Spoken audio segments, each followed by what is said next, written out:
Hello, ladies and gentlemen, and welcome to the first installment of Spin-Offs and Sidesteps, a new series on my channel, which is going to be more sporadic. It's going to be basically in between certain seasons of the Ultimate Doctor Who Marathon, corresponding to sort of when that spin-off would have been introduced, following basically spin-offs that I couldn't cover, or that I couldn't cover in the marathon, or just sort of like, or things that I may have overlooked in the marathon.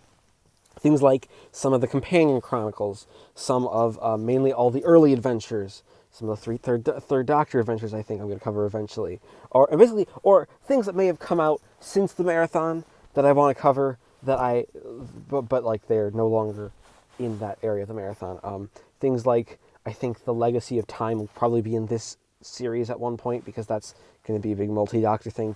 I don't know when I'm going to cover it, but I might.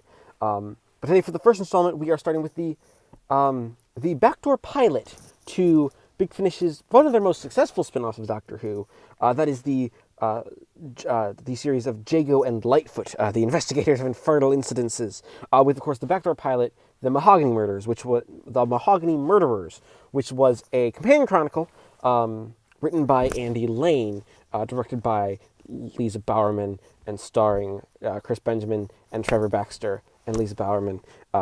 Basically, just sort of as a test run to see if this was popular. And so we're starting today on the 19th of November 2018 with part 1, because this one is done as a 2-part Doctor Who story, even though the Doctor doesn't actually feature. Hence why it's not Jago and Litefoot, the Mahogany Murderers. It's Doctor Who, the Mahogany Murderers,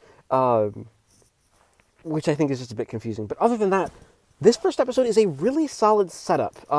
One, the big point is that it proves that Christopher Benjamin and Trevor Baxter still have that chemistry. They still automatically hit it off, basically with each other immediately. The scenario is that they're telling each other information about their parallel investigations into essentially this dead body turns up, but the dead body is made of wood. And it looks like a guy who has been in Newgate prison for the last 3 years. Sort of this, like, wait, how is this happening? This shouldn't happen. This is an impossibility. Which is, something very, very good. I really enjoy what Benjamin and Baxter both bring to their roles here. And they both have very different ways of telling the story. You can still feel that these characters are their characters, even though this was released in, like, 2009.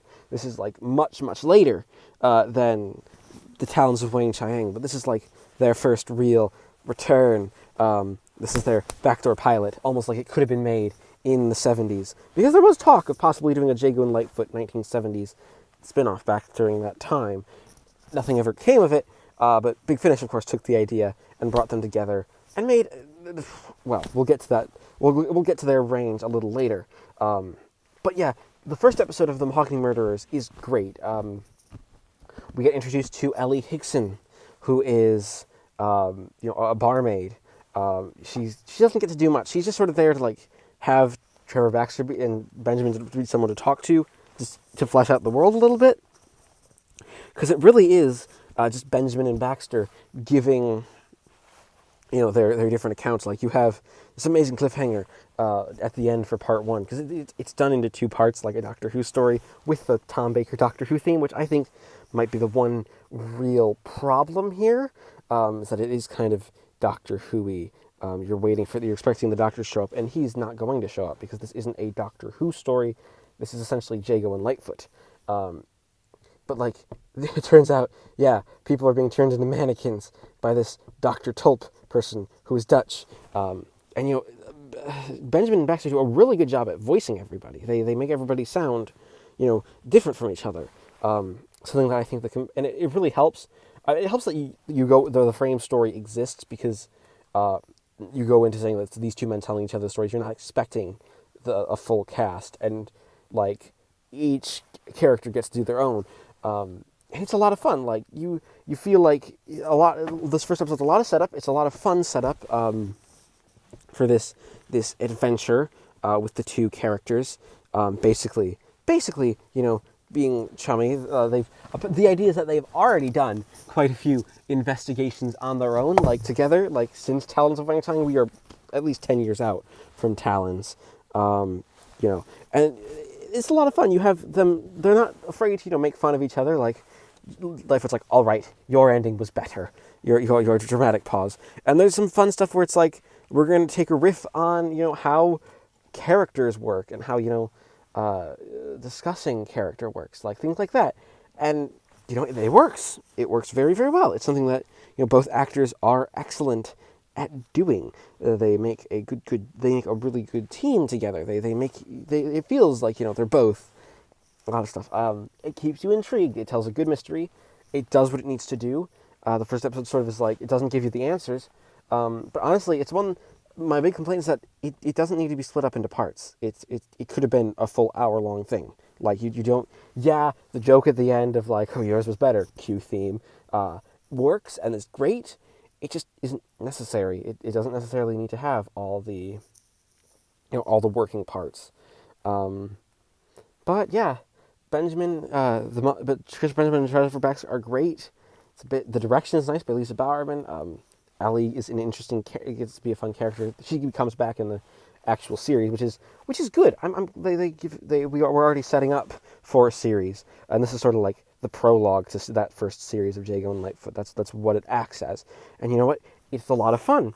The Mahogany Murderers, the first part 1, probably deserves about a 9 out of 10. It's nothing too perfect. The biggest problem is that it does not need to be split up. Hello, ladies and gentlemen, I apologize for the wait, but it is the 25th of November, 2018. Again, life got in the way of just everything. So, 25th of November, Mahogany Murderers Part 2. I stand by what I said in the previous episode, that the biggest issue with the Mahogany Murderers as a story is that, well, as a story, it doesn't need to be split up. It would work well if it was just a single 50-minute episode. It would work better. I also argue this, that there's no reason to introduce Helly Hickson yet, because she doesn't contribute anything to the plot. Not to say she's a bad character or anything. She gets some good stuff, and she gets some decent banter with Jago and Litefoot. But she's not the one that we're telling the story to. Jago and Litefoot are telling the story to each other. Which is good, because they split up, and they each sort of have half of the adventure. And this is really interesting. It's basically the idea is that you have these gangs in Victorian London escaping from prison by dying and being reanimated as, like, wooden mannequins. This is something a bit more... It sort of helps establish Jago and Litefoot is in the more supernaturally type of story, and much less of the sort of complete realism that, say, a lot of other Doctor Who stories, have. This one is very much inspired by the supernatural and inspired by, older, sort of that Victorian Gothic style, which isn't bad. It isn't bad to be inspired by that. It works very, very well. And it's something that, really does do a good job at creating a complete story. You feel like you get the beginning, the middle, and the end. We have a good story, even though it doesn't end correctly. It's one that you don't seem to get the big ending. You just get okay, we end here. Mainly because this is a story that this is one of those stories that is it's still setting up for a conclusion. Like, the idea is that there's this Dutch Dr. Tulp who Jago has to actually impersonate, which is hilarious. Like, he has to impersonate who's getting these people out of prison. Something that is really cool. It's a really fun, good, interesting idea, and an idea that takes doesn't quite take itself too seriously, but it also realizes that, hey, it's a overall as a story that it's got a lot to do.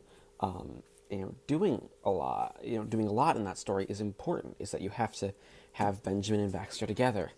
It sets up sort of the Jago and Litefoot dynamic as who they sort of are as characters, even if it's just a pilot. And you know what? It leaves it open enough that we can have a sequel. Christopher Benjamin gives an amazing performance. He's hilarious, having to play pretend to be that Dr. Tulp. He really steals the show in this one. Not so much as Trevor Baxter, who just sort of gets to be, just the standard. I'm Professor George Litefoot.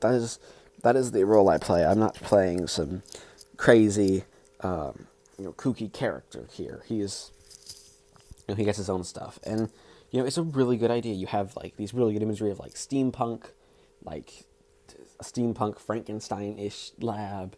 A sort of, and it's all really, really good. I really do enjoy what the show does, what the audio does with it.